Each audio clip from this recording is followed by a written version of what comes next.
Joining us every Thursday from 12 p.m. to 2 p.m. the Don and Gino Real Estate and Finance Show now for over 2 years right here on KHTS, sharing with you what you need to know, want to know, and have to know to guide you to personal and financial wellness. And we love this 2 hours every week, our favorite 2 hours a week, right, Gino? Absolutely, Don. In fact, my favorite new thing is the chat room. I'm having fun in the chat room, so I welcome you to chat. I do. I like to chat. Well, that's my job. That's true. So I'd like for you to join us at www.donandgino.com. I think there's a watch and chat live button, and then just log in with Facebook. It'll make it really easy. Or you could create a chat roll account. It's not too hard. I had to do that myself. Yeah, we appreciate chatting with you and getting your questions and all that good stuff. And if you have questions for Mr. Jim Backer is with us again today. Thank you for joining us, Jim. Bet. And Jim is with JSBDevelopment. If you're like, gosh, why do I know that name? I know that name. I know that name. That's because he's been involved in numerous huge projects out here.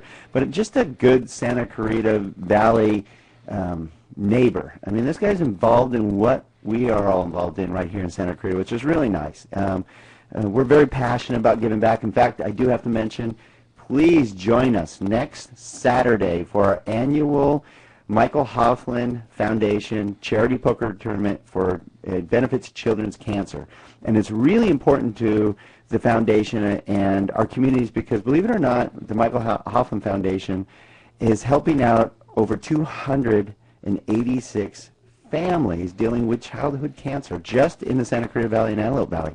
That's almost 300 families having to deal with one of the worst things I could even think of, which is childhood cancer, in this poker tournament, which is going to be on April 27th at 12:30 p.m. at Diamond Gyms out in Rosemond. And it's great having that tournament there. This is an annual event. It is awesome because we can have, a $10,000 cash purse, Jim. You ready? Come on. I know you're a poker player. No. But a $10,000 cash purse, and the proceeds are huge to the foundation because they only have so many events each year, and these families really need your help. So hopefully you can sign up and find out more. Go to mhf.org, mhf.org, and check it out. You can register there, find out more about this great foundation that's helping out families now for almost 15 years. Started with a local couple that unfortunately lost their child to childhood cancer. Chris and Sue Hoffman, they're just amazing people, so hopefully you can join us. Yeah, and it's a great event. I've been there It's for a fun. couple of years in a row. It's a lot of fun. The food is good, and the last table is always a blast. Yes, it is. Yeah. We make sure of it. Okay, so let's dive in. Jim is going to share a little bit about Town Center, our famous Town Center that we all have gone to. I'm sorry, you have been there. You have to admit it, even you guys have been there. And then a new project that Jim's working on. So we'll jump into it, Jim. Sure. Well, Town Center in Valencia, really started in the late 80s. New Holland had been promising or hoping for a regional shopping center for many years, and I think the old adage used to be in the next 5 years. And so the next 5 years finally started becoming close. And so we met with a very well-known architect, Skidmore, Owings & Merrill in San Francisco, who presented kind of different options on how to lay out the regional shopping center. As you can imagine, it could be kind of what I call the spokes of the wheel, where all the majors are out on the outside, and no matter where you go into, you're in the middle of the mall, and you don't really know where you are. But that's how they did a lot of them. Or the one that we kind of ended up liking was that you could center the entertainment in the restaurant areas kind of on one end of the mall and then tie that into a town center drive, kind of like the old Main Street that you'd find across America and even into Europe, and started more in Europe than us. But yeah, Disneyland, exactly. Yeah, the most important one. Yeah. Right? And so that was the one that everyone liked, and so that's what we went with. And so when the mall was designed, the food court and the two restaurant pads were set up on the west side, and then it led on a street with diagonal parking and less than city street width approved streets, because the curb to curb was like about a 53-foot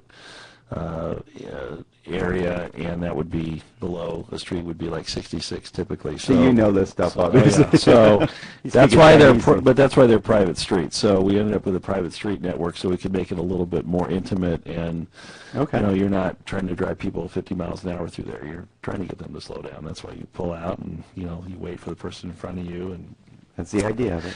But we did that, and so we built them all, and it was open in September 1992, and then of course now what? And as you might imagine, New Holland was a great place filled with lots of different people and lots of great opinions, and they weren't all the same.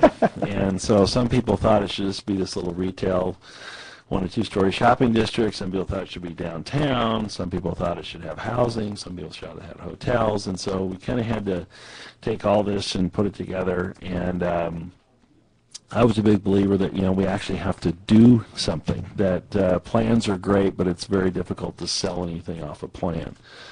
So we were able to get a somewhat pre-leased office building started in September 1995, which opened in September 1996, and that was the 3-story office building where Princess Cruises. Morgan Stanley is actually the main office tenant, and Java and Jazz used to be there, and it's had several restaurants, and so we got that building opened and ended up, it was a little tough to get out of the ground with Newhall being only at 50% pre-leased, and so Mr. Lee and I had a little discussion, and he got the board to start with a little less than 50. We opened it was about 65%, and then we ended up, leasing it up the rest of the year.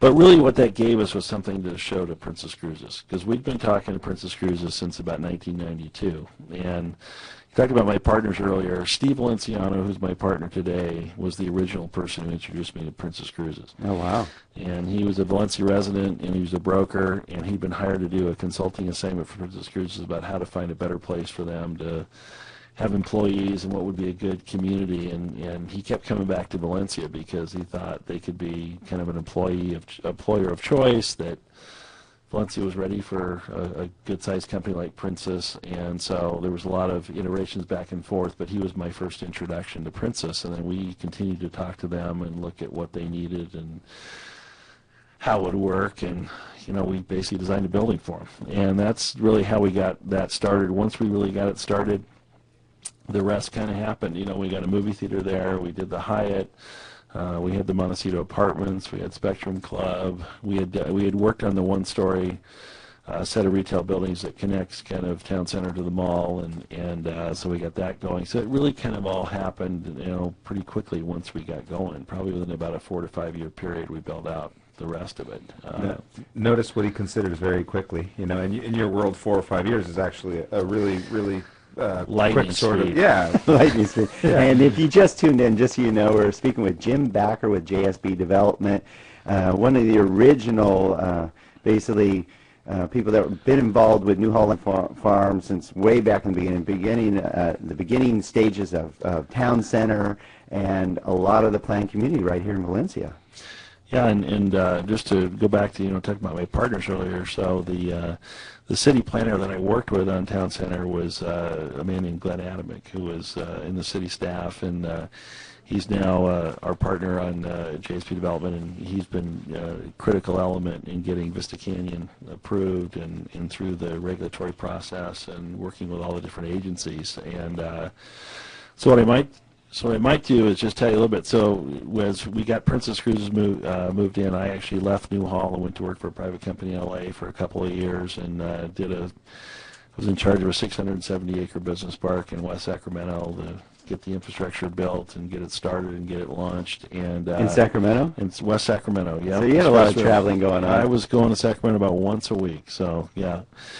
I don't think I was doing quite as much damage as all the legislators I was on the plane with every week, but that's for them to decide, I guess. But so I did that for 2 years, and then I started my own company in 2000. And one of the first projects there was for Centerpoint Business Park for Larry Rasmussen, and we helped really guide a lot of the marketing of that and the above ground, and he owned the land, and so we got that going. I mean, that's a major project. I mean, that wasn't just like, hey, let's just take what's there and put a couple of buildings up, and you guys redesigned that entire area. So, I mean, all of us, I'm a local. When I saw that was going out, I never saw that coming. Well, and to Larry's credit and his team and on the land development, I mean, they really did change the face of it. And, I always tell people that when I first drove through the property with him and with others, we used to drive underneath the the Mulholland water line, and now you drive over it today. So something went in between there from somewhere else. So. Well, Jim, I know you have a very busy day, but I'm going to have to try to tease you to stick around for a little bit because we have to talk about Vista Canyon. You bet. That's what we're here for. Because it's pretty exciting. I loved what I heard. You're going to love what you hear because it's exciting news for Santa Clarita. So please do not change that dial. We're going to be right back with Jim Backer of JSB Development on the Don and Gino Real Estate and Finance Show on your hometown station, AM 1220, KHTS.